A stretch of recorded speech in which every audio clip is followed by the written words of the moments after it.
चैत्र उत्सवाच्या पार्श्वभूमीवर देवळा तालुका chemist association तर्फे भाविकांसाठी मोफत औषध वाटप सर्व औषधे फार्मासिस्टच्या उपस्थितीत दिले। चैत्र नवरात्रीच्या निमित्ताने सप्तशृंगी गडावर जाणाऱ्या हजारो भाविकांची काळजी घेत देवळा तालुका केमिस्ट असोसिएशनने सलग तिसऱ्या वर्षी विठेवाडी येथे मोफत औषध वाटप शिबिराचे आयोजन केले।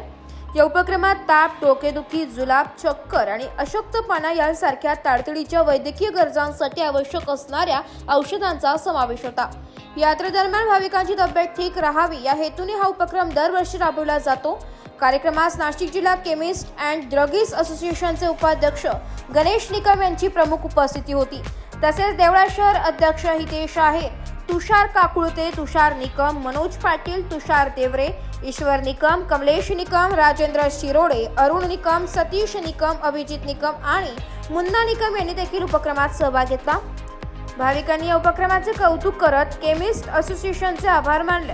धार्मिक श्रद्धेसोबतच सामाजिक बांधिलकी जपणारा हा स्तुत्य उपक्रम भविष्यातही असेच चालू राहावा अशी अपेक्षा व्यक्त होत आहे।